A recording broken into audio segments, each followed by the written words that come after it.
Assalamualaikum warahmatullahi wabarakatuh.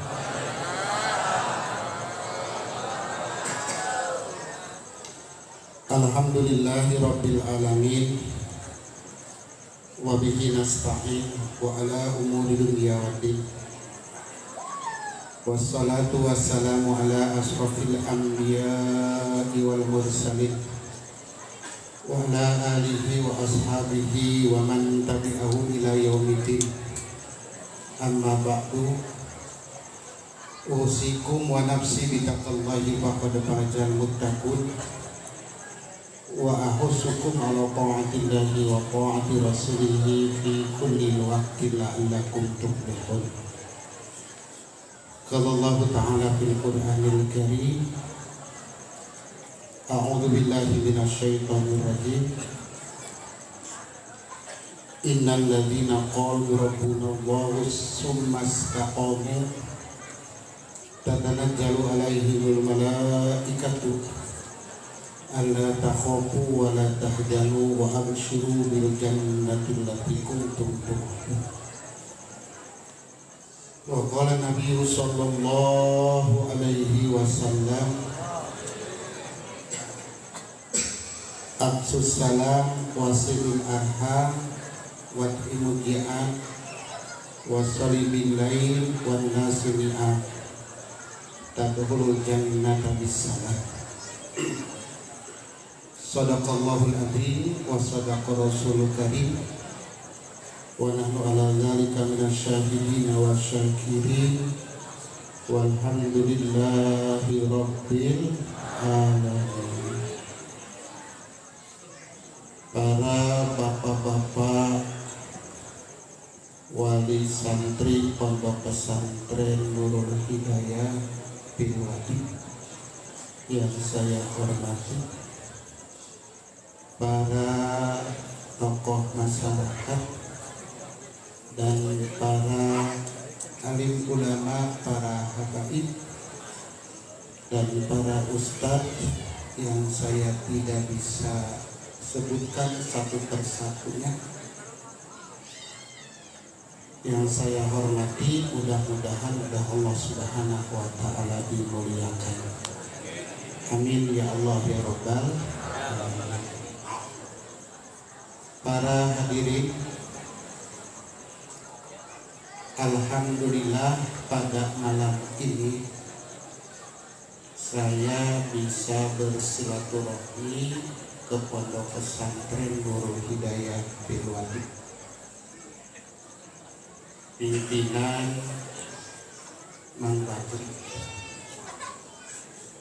Mudah-mudahan kita berdoa pondok pesantren ini menciptakan para orang-orang yang soleh dan solehah, dan mudah-mudahan para dewan gurunya, pengurusnya, terutama pimpinannya Mang Badri beserta keluarga, oleh Allah Subhanahu wa ta'ala diberikan hati yang ikhlas di dalam menyampaikan dan mengurus daripada santri-santrinya, dan mudah-mudahan seluruh pengurus santri dan keluarganya oleh Allah Subhanahu wa ta'ala disatukan hatinya, disatukan pikirnya, sehingga betul-betul mereka ini di dalam mengemban amanah yang berupa pondok pesantren dan santrinya betul-betul dia mendidiknya menjadi anak-anak yang soleh dan solehah. Amin ya Allah ya Rabbal alamin. Dan semoga seluruh para santrinya, baik yang sudah lama ataupun yang baru, mudah-mudahan santrinya oleh Allah Subhanahu wa Ta'ala dijadikan orang yang berguna bagi agama dan negara, dan mudah-mudahan mereka oleh Allah Subhanahu wa Ta'ala dipintarkan, yang pintar lebih pintar, yang baik lebih baik, yang nakal supaya baik, dan yang sudah baik menjadi lebih baik. Amin ya Allah ya Rabbal alamin. Dan mari kita doakan lagi seluruh alumni Pondok Pesantren Nurul Hidayah Pilwadi yang alumninya sebentar ataupun lama, yang mondoknya dulu betah ataupun enggak betah, yang mondoknya dulu bandel ataupun baik. Mari kita doakan semoga ini para alumninya oleh Allah Subhanahu wa Ta'ala diberikan ilmu yang bermanfaat, rezeki yang berkah, dan ketika mereka mempunyai cita-cita yang baik oleh Allah Subhanahu wa Ta'ala dikabul. Amin ya Allah ya Rabbal alamin. Tak lupa pula kepada seluruh wali-wali santri Pondok Pesantren Nurul Hidayah Pilwadi oleh Allah Subhanahu wa Ta'ala dikuatkan iman dan Islamnya, diberikan kesabaran dan diberikan rezeki yang leluasa, yang cukup untuk membiayai para putra dan putrinya yang sedang berjuang menuntut ilmu di Pondok Pesantren Nurul Hidayah Pilwadi. Terakhir, ya mari kita doakan, ya mudah-mudahan fasilitas ataupun pembangunan yang sedang digarap ataupun yang akan digarap oleh Allah Subhanahu wa Ta'ala dimudahkan rezekinya dan manfaat dan ada isinya sampai yaumil kiamah. Al-Fatihah. A'udzubillahi minasyaitonir rajim. Bismillahirrahmanirrahim. Alhamdulillahirabbil alamin. Arrahmanirrahim. Maliki yaumiddin. Iyyaka na'budu wa iyyaka nasta'in. Ihdinas siratal mustaqim. Siratal ladzina an'amta 'alaihim ghairil maghdubi 'alaihim waladdallin. Amin. Ya Allah. Mang Badri dulu mondok pesantrennya di Sadeng di Nurul Hidayah. Kak Haji nyebutnya Mang Badri, kamu mah jangan. Kalau yang biasa nyebut Abi ya nyebut Abi. Kalau yang biasa nyebut Kiai Badri ya Kiai Badri. Yang biasa nyebut Ustadz Badri ya Ustadz. Jangan kayak Kak Haji, Kak Haji Mang Badri nyebutnya. Kalau kalian ganti yang biasa nyebut Ustadz Badri disebut ataupun nyebutnya Mang Badri, takut kewalak. Ya, kalau kewalat gak bahaya Pak, bisa rontok semua pohon-pohon Pak. Ya, makanya yang suka ngomong nyebutnya Abi Badri, Abi Badri. Nah, kalau saya ngomongnya Mang Badri. Ya. Mang Badri dulu mondok di Sadeng. Cuman heran kenapa dia jadi kiai. Saya heran kenapa di Sadengnya dia suka bikin es. Esnya namanya es kebo yang Badri. Es kebo, tahu es kebo? Es kebo, kalau kebo itu bahasa Indonesianya kerbau. Es kebo, kenapa disebut es kebo? Saking esnya gede-gede dulu. Tapi kenapa kok dulu tukang bikin es pulang ke rumah jadi kiai? Hebat gak? Hebat gak? Ya, hebat. Kenapa? Oh, satu kata kuncinya, dia bikin esnya mondok, dia bikin esnya pesantren, dia bikin esnya ngaji. Itu Mang Badri. Bahkan dulu mah bapak saya nyebutnya bukan Mang Badri, bukan Badri, nyebutnya si Unyil. Tanya Mang Badri.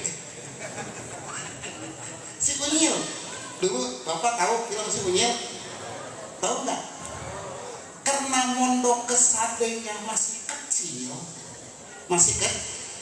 kecil, tahu kecil ya masih kecil, tahu emang orangnya kecil. Dulu barengnya sama Mang Atik, ya Mang Badri. Bareng sama Mang Atik, kobongnya di atas, dianterin sama engkongnya sama bapaknya. Tuh, almarhum almarhum ya, bapak saya Kiai Jukon Bulpa ini nyebutnya, manggilnya Tarak ataupun enggak nyebut Badri, tapi nyebutnya si Unyil. Si Unyil sini, si Unyil suruh ke sini, si Unyil suruh ke dapur. Itu bahasa siapa? Almarhum Kemang. Ternyata Unyil jadi kiai. Ternyata Unyil ada yang nyebut Ustaz. Allahu Akbar. Sekarang juga masih Unyil Badri. Enggak gede-gede. Ya, yang gedenya ubannya aja. Yang gedenya ubannya. Kenapa? Karena banyak keinginan. Mang Badri banyak ingin membangun, ingin kebeli tanah di sono, banyak keinginan, sehingga keinginannya itu dibuktikan dengan banyak itu. Sampai demikian Mang Badri. Ini cuma Kak Haji lagi ngomong bahasanya manakib Mang Badri ya. Dulu pesantren Mang Badri kelas 1 sanawiyah, dulu Kak Haji baru kelas 4 SD.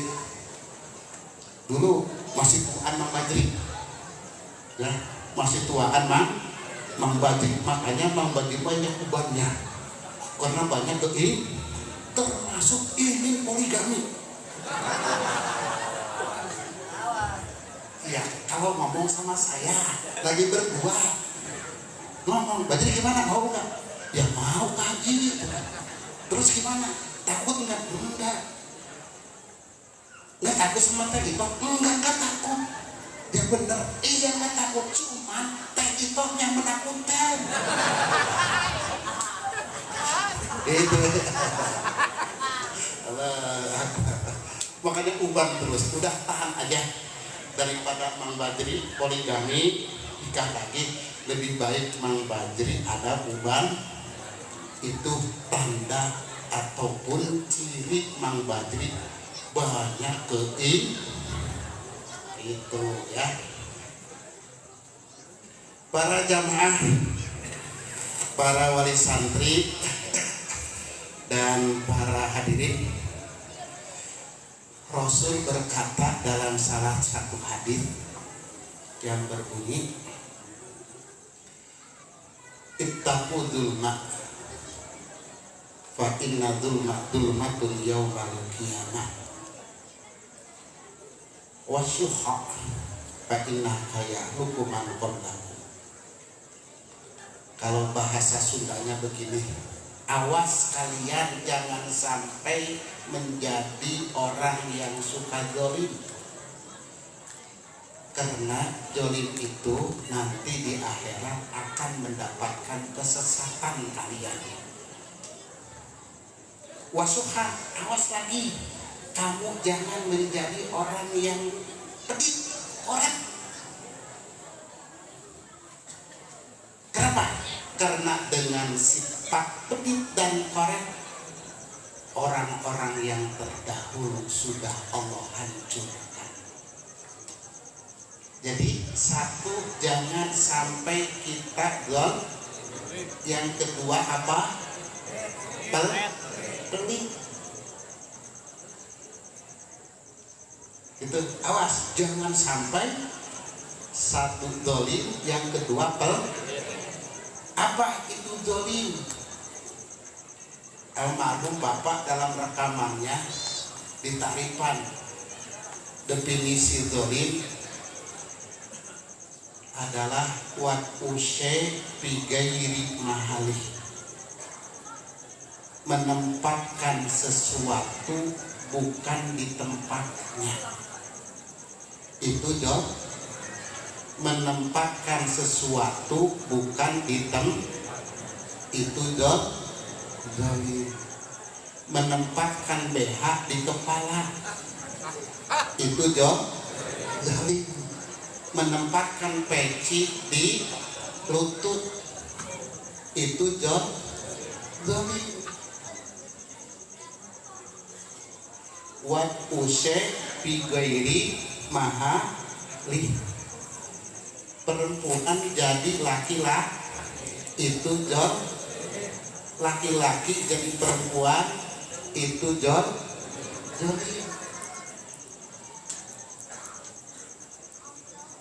Cuman dolim itu terbagi tiga.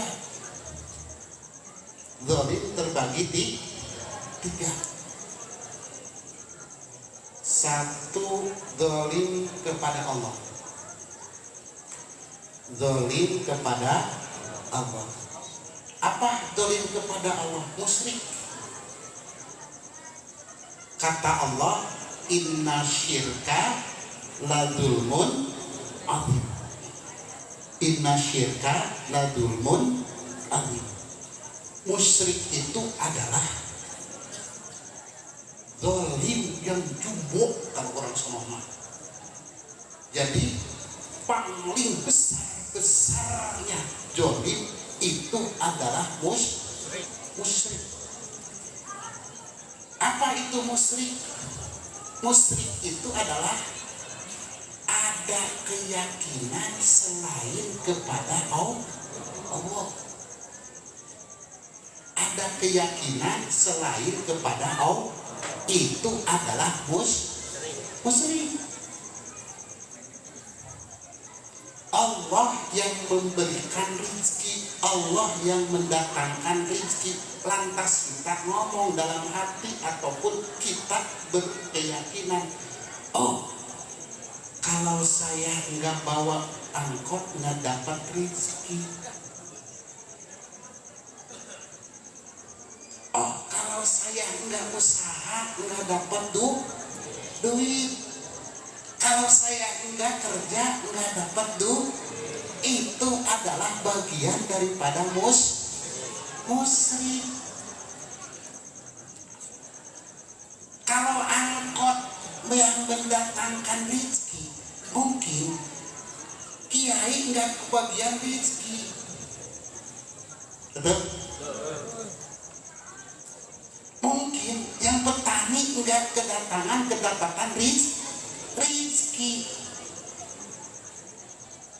Kalau angkot yang mendatangkan rezeki ataupun ladanglah yang mendatangkan rezeki, sawahlah yang mendatangkan rezeki, berarti supir angkot gak kebagian rezeki.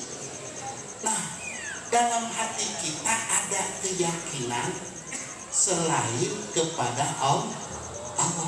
Yakin itu harus hanyalah satu kepada Allah. Nah ini makanya orang musyrik itu datang daripada orang Islam. Dan tidak setiap orang kafir itu musyrik. Makanya antara musyrik dengan kafir, kalau bahasa daripada ilmu mantek itu adalah umum khusus min wajib. Setiap musyrik adalah kafir, tidak setiap kafir adalah musyrik. Makanya bisa terjadi orang musyrik itu datang daripada orang Gimana iya? Kan orang Yahudi, orang Nasrani yang benar-benar dia masih berpegang teguh kepada kitab Injil dan Taurat yang asli, dia beribadah tetap ibadahnya kepada Allah.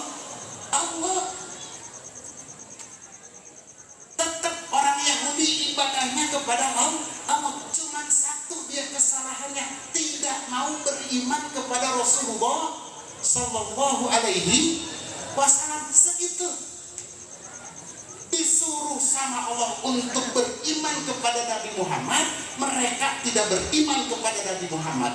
Nasrani disuruh iman kepada Nabi Muhammad, dia tetap beriman dan nabinya adalah Nabi Isa alaihissalam. Orang Yahudi disuruh beriman kepada Nabi Muhammad, dia tidak mau, dia ingin yang menjadi nabinya adalah Nabi Musa alaihissalam. Itu adalah orang kafir. Dia tidak musyrik, tidak, tetap dia ibadahnya kepada Allah.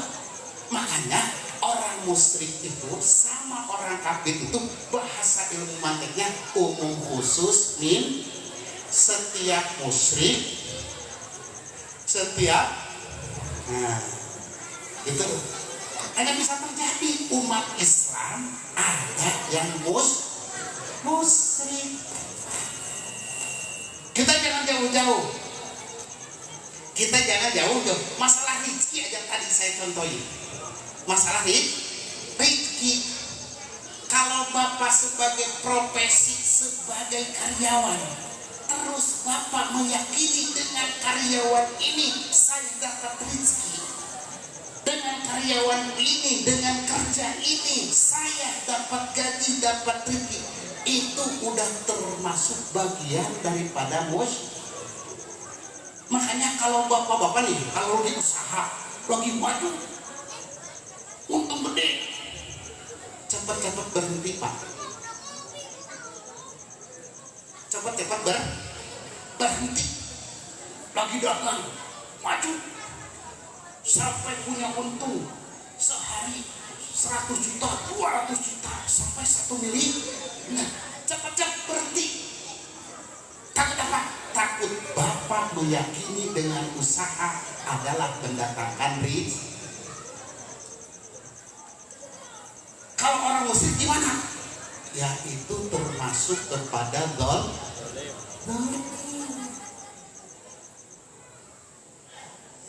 kan disebutkan dalam Al-Quran, wa ma khalaq inna wal insa illa liya'budun. Aku ciptakan manusia dan jin hanyalah untuk liya'budu. Tafsiran liya'budu di situ adalah liwahidu, untuk menauhidkan, untuk menyatakan bahwa tiada Tuhan selain la ilaha illallah, la maujuda illallah. Makanya Bapak nih, kalau untuk hati kita supaya betul-betul tidak ada musyrik, tidak ada musyrik, ketika Bapak berzikir la ilaha illallah, itu terangkan semuanya. La ilaha illallah, la maujuda illallah. Bapak ngomong dalam hati, kalau yang rezeki, la ilaha illallah, tidak ada yang memberi rezeki illallah kecuali insya itu musyrik ataupun zalim kepada Allah. Zalim kepada Allah adalah seharusnya Allah di dalam hati kita hanya ada Allah. Ternyata di dalam hati kita ada lagi selain Allah.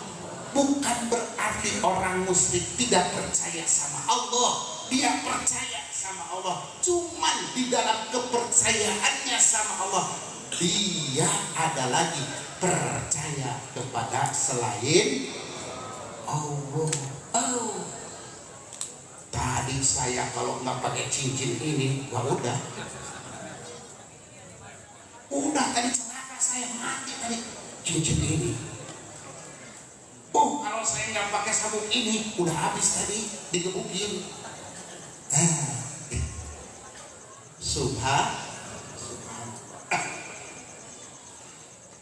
Yang kedua, ada zalim terhadap diri kita. Zalim terhadap diri sendiri. sebagaimana doa Nabi Adam alaihi salam yang doanya Rabbana dzolamna anfusana wa illam taghfir lana lanakunanna minal dzalimin. Gimana jolim terhadap diri kita? Kita ini manusia diberikan kewajiban oleh Allah Subhanahu wa taala. Diberikan perintah oleh Allah Subhanahu wa taala. Enggak banyak perintahnya. Cuma dua. Satu wajib, yang kedua sunnah. Satu wajib, yang kedua sunnah. Mana perintahnya? Itu yang ada dalam rukun Islam. Salat, puasa, zakat, naik haji. Salat ada yang wajibnya, ada yang sunnahnya. Puasa ada yang wajibnya, ada yang sunnahnya. Gitu kan? Zakat, sedekah ada yang sunnahnya, ada yang haji pula ada yang sunnahnya, ada yang wajibnya. Segitu perintah. Kalau tidak wajib, kalau tidak sunnah, wajib. Segitu. Maka ketika kita tidak mengindahkan, tidak melaksanakan perintah Allah yang semestinya kita itu harus betul-betul atiullaha wa atiur rasul, terus kita mencampakkan apa yang diperintahkan oleh Allah, apa yang disunahkan oleh baginda Rasulullah Sallallahu Alaihi Wasallam, berarti kita termasuk daripada orang yang zalim kepada siapa? Zalim terhadap diri kita.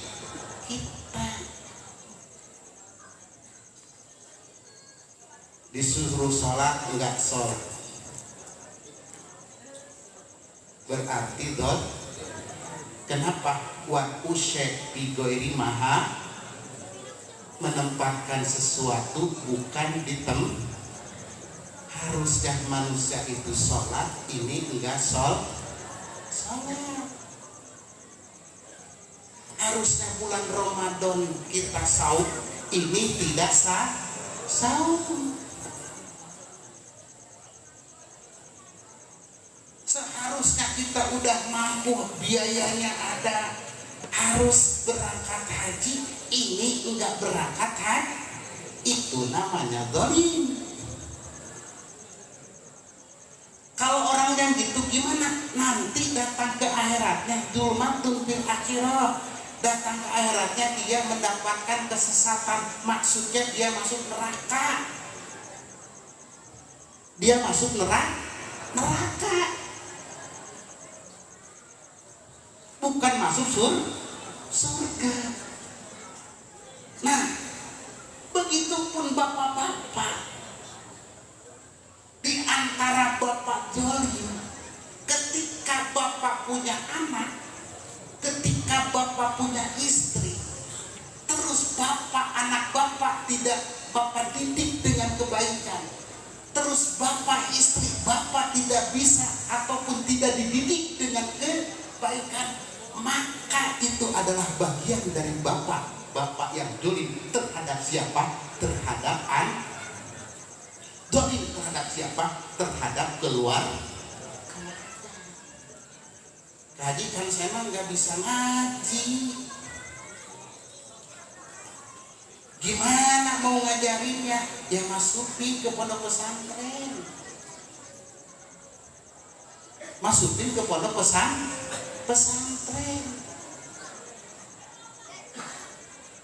Di mana? Di sini.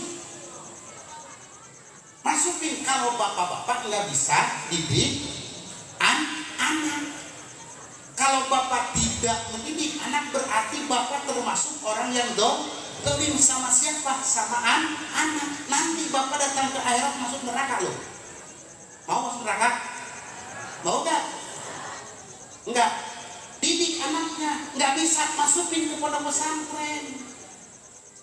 ada Ki Bajri, di sini ada Mang Bajri dan sebagainya. Masukin untuk apa? Untuk dididik agama, sehingga bagaimana? Sehingga dia menjadi anak yang soleh.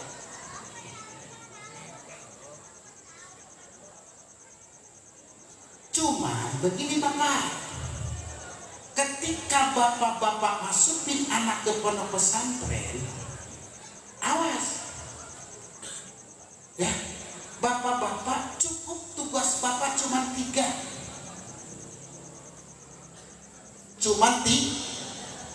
satu mendoakan, yang kedua memberikan biaya, yang ketiga memberikan support ataupun memberikan semangat. Udah, Bapak jangan tanya sama guru Bapak bagaimana cara mendidiknya. Apalagi Bapak ikut-ikutan mendidik. Apalagi Bapak ikut campur masalah pendidikan. Udah, Bapak mah segitu tugasnya. Titipin anak, doain, biayain, terus beri semangat. Bagaimana cara mendidiknya?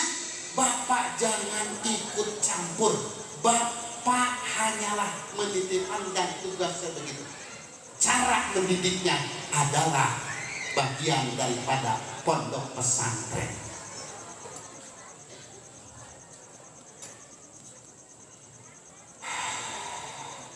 Kalau Bapak beli bala-bala, Bapak beli bala-bala, Bapak jangan tanya, ini bala-bala gimana bikinnya. Udah, Bapak beli bala-bala aja, udah beres. Kalau Bapak beli bala-bala, kadang-kadang Bapak nggak mau Bapak beli. Kenapa? Karena mungkin saja kalau dibilangin sama tukang bala-bala, Bapak ngeri juga. Diadonnya pakai tangan begini segala, ini airnya begini. Mungkin Bapak kok jorok amat.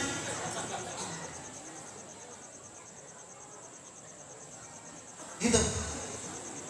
Udah pasrahin sama tukang bala-bala. Kita mah beli, udah beli, makan beres.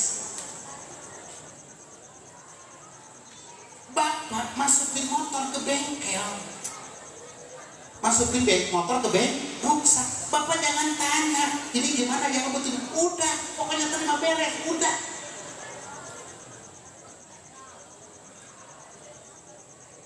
Gitu. Paham?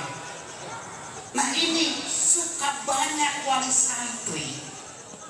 santri nitipin anaknya ke pondok pesantren untuk dididik.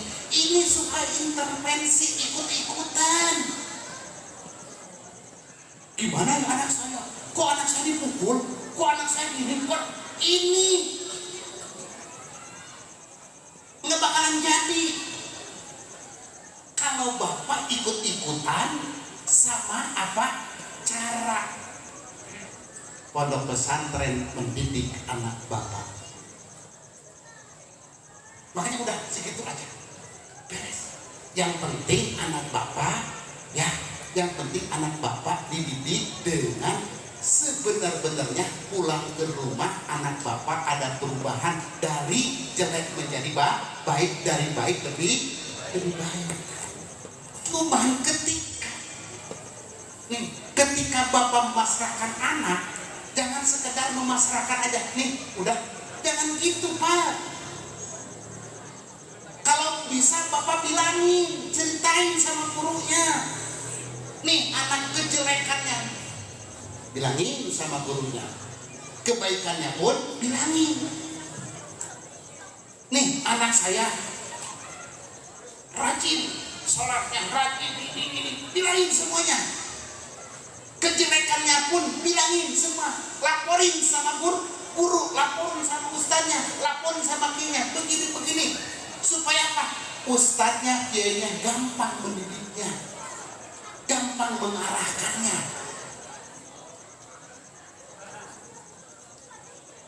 Oke? Ngerti gak?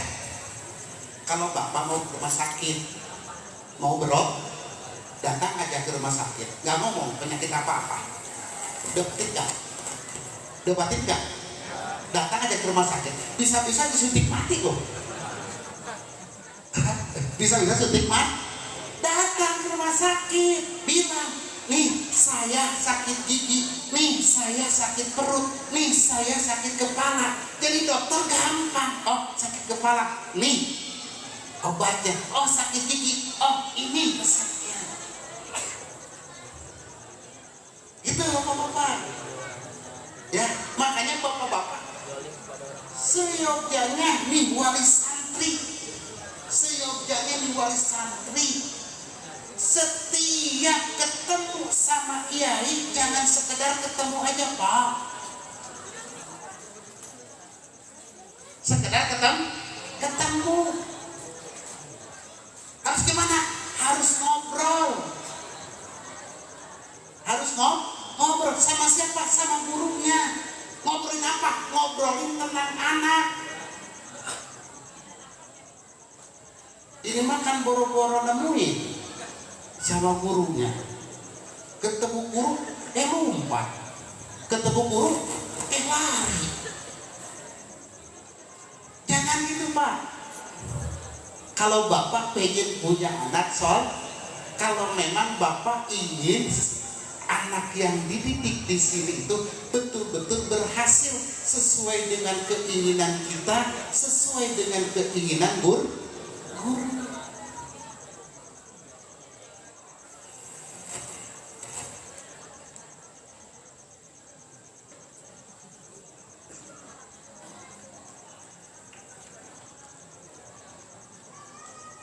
Gitu ya. Jadi tugasnya satu, tadi guru, bapak-bapak wali santri mendoakan, membiayai, memberi motivasi. Ya, kan banyak ini. Ya, wali murid titipin aja, nggak dibiayai juga mana. Walau mau begitunya. Gak bener tuh. Nitipin anaknya ke pesantren, udah. Tahu-tahu dia mau diwisuda baru aja datang. Adapun ada masalah baru aja datang. Ya, dikirimin enggak? Ya, dikasih uang enggak, bodo amat dah. Udah administrasinya banyak tunggakan sampai 2 bulan 3 bulan. Ditagih berhenti. Geblek gak? Ya, itu daripada kalau kita tidak demikian terhadap anak, berarti kita bagian orang yang dolim. Ya, insya Allah kita tidak termasuk kepada orang yang dolim. Yang ketiga, dolim terhadap sesama ataupun dolim terhadap makhluk Allah, dolim terhadap manusia. Jangan sampai kita itu berbuat dolim kepada sesama manusia. Innamal mu'minuna ikhwatun fa'aslihu bainahum. Harus selalu berbuat baik terhadap sesama. Kalau kita nyuri berarti itu dol. Kalau kita gosok berarti dol. Awas. Ya. Gosok itu mengambil hak orang lain dan tidak ada tujuan untuk memiliki. Itu disebut gos. Bapak-bapak ke masjid nggak pakai sendal, ada sendal, bapak-bapak mau kemana, ke tempat wud, nggak bilang dipakai aja, terus wudu aja, kembaliin lagi. Itu namanya gosok. Itu namanya gosok, bukan sering kerjaan. Benar nggak? Benar nggak? Iya. Datang ke masjid,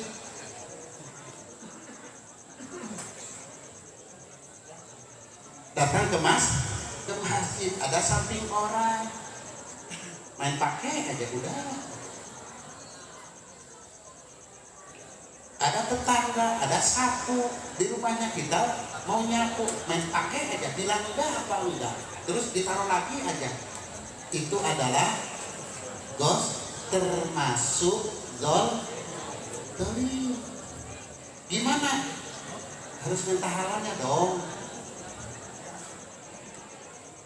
Nah, awas bapak-bapak sampai jangan demikian nih Pak.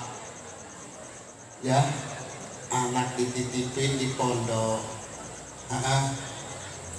anak dititipin di pondok, bayarannya telat terus, itu gosok, itu namanya gosok,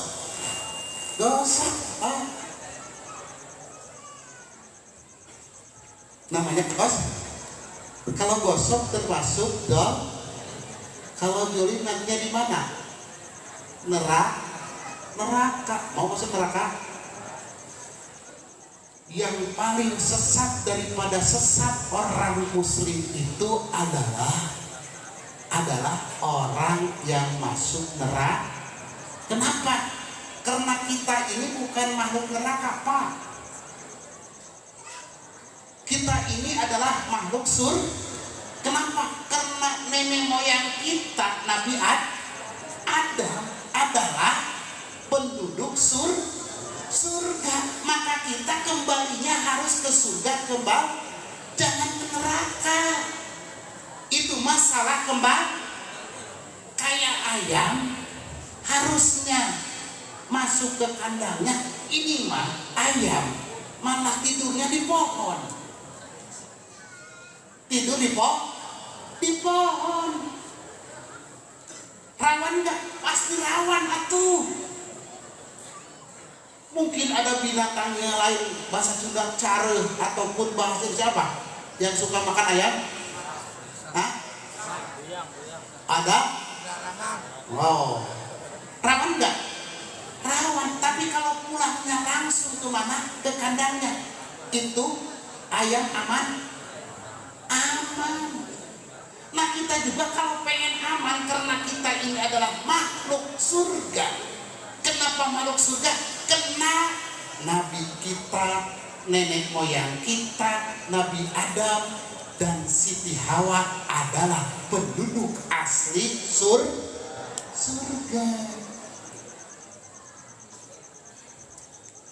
Cuman Bapak, yang masuk surga itu ada 3 macam. Ada 3 macam. Ada yang digoiri hisab, tanpa masuk aja, masuk surga, langsung masuk surga. Siapa itu? Alladzina an'amta alaihim minan nabiyyin wasiddiqin wasuhada wasolihin wa hasuna ulaika rafiqa. Itu mah nabi, terus suhada, solihin, sodikin, itu pokoknya kita mah nggak kebagian. Ya nggak kebagian disebut nabi bukan? Nabi bukan. Kalau ada yang ngaku nabi, kaji bunuh sekarang. Siapa yang ngaku nabi? Itu mah udah habis.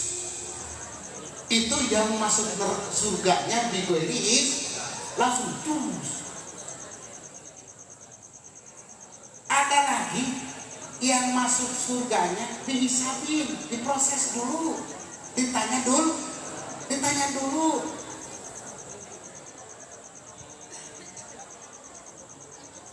Ditanya kalau kita punya harta, ditanya hartanya gimana. Kalau kita punya istri, ditanya istrinya gimana. Kalau kita punya anak, gimana. Ditanya, diproses semua. Baru udah diproses, dimasukin nggak sampai masuk neraka, cuma ditanya aja. Sama siapa ditanyanya? Sama siapa? Sama malaikat. Ditanya dihisab. Terus takut, jangan takut, jangan kita mah. Jangan takut. Jangan tuh, kenapa harus takut? Kenapa? Ya kita makan makhluk surga, pasti bakal ke surga. Cuma apa? Cuma ditanya aja, segitu. Ibu-ibu, bapak-bapak undangan. Terus di depan ada apa? Ada yang suka catat ya? Ditanya, undangan enggak? Cuma begitu aja udah. Kenapa harus mata? Kenapa? Ya yang nanyanya Allah, yang nanyanya malaikat. Allah itu adalah Ar-Rahman Ar-Rahim. Allah itu adalah Zat yang sangat kasih sayang, Zat yang Ghafur, yang sangat mengampuni kepada seluruh dosa. Maka jangan takut. Jangan takut, jawab. Toh akhirnya masuk surga. Cuma ditanya, harus bangga. Saya ditanya dulu dong masuk surganya. Kamu mah nggak ditanya. Itu siapa? Itu adalah kita. Kita. Yang ketiga nih, yang dasar nih. Orang masuk surga itu diazabin. Masuk neraka dulu. Udah beres dosanya, udah beres kesalahannya, baru masuk surga. Mau gak? Alhamdulillah. Daripada selama-lama di neraka. Bener gak? Kenapa? Akhirnya masuk surga. Yang gak mau, alhamdulillah. Apa? Saya masih ada harapan masuk surga. Gitu. Kenapa? Yang pertama jauh. Masuk surga tanpa jauh. Yang kedua jauh pula. Begitu dihisab ditanya, kayaknya banyak salahnya. Sholatnya masih telat, puasanya ya karat, naik hajinya sayang, demikian. Lebih baik dibeliin mobil daripada daripada naik haji. Enggak, bahkan beli mobil kredit lagi, ya, beli mobil kredit. Jadi yang paling bodoh di antara orang bodoh beli mobil kredit. Daripada beli mobil kredit, lebih baik lebih baik bapak nikah lagi. Ngerti gak? Daripada bapak beli mobil kredit DP-nya 50 juta, 30 juta sebulan 5 juta, lebih baik nikah lagi pak. Nikah lagi dapat 30 juta, bisa nggak di sini? Bisa nggak? Sebulan 5 juta, hebat gak? Mau nggak bu? Mau katanya. Mau katanya. Terus apa? Kalau kita ngirit mobil semakin lama semakin jatuh harganya, semakin pusing. Kalau kita kawin lagi, tambah rezeki, tambah anak, tambah rezeki, makin enak lagi, betul nggak? Nggak tahu sih, juga belum pernah. Subhanallah. Tapi doain ya, Mang Badri mau katanya. Mang Badri daripada ngirit mobil lebih baik kawin lagi. Doain, amin. Cerita, jangan ngambek ya, cerita. Mungkin demikian bapak-bapak ya. Mudah-mudahan ada manfaatnya untuk diri saya dan umumnya. Ya Hayyu ya Qayyum ya Allahumma sholli ala sayyidina Muhammadin fil awwalin, Allahumma sholli ala sayyidina Muhammadin fil akhirin. Wa barik wa sallim wa radhiyallahu ta'ala an kulli sahabati Rasulillah ajma'in. Bismillahirrahmanirrahim. Alhamdulillahirabbil alamin. Hamdan yuwaffi wa yukafi majidah. Ya Rabbana lakal hamdu kama yanbaghi jalakal karim. Allahumma inna natawassalna ilaika bi tilawatikal karim. Id al-hadal mahad nur hidayah bil wadid mahadan muayyadan mansura waj'al min akbari ma'ahadi. Allahumma barakati wa bi barakati syekhina Kiai Muqaddam Qayyim wa bi barakati syekhina Kiai Qadamul Qudus wa bi barakati syekhina Sabiqul Hafiq. Id al-hadal mahad warjuk ahlaha waj'al ahla min ahli ilmi wal khair waj'al ahlaha min ahli ilmi wal khair warjuk ahla rizqan halalan thayyiban mubarakan wa ridini qawli nasihat tayyib. Rabbana atina fid dunya hasanah wa fil akhirati hasanah wa qina adzabannar. Wa sallallahu ala sayyidina Muhammadin. Al-Fatihah. A'udzu billahi minasyaitonir rajim.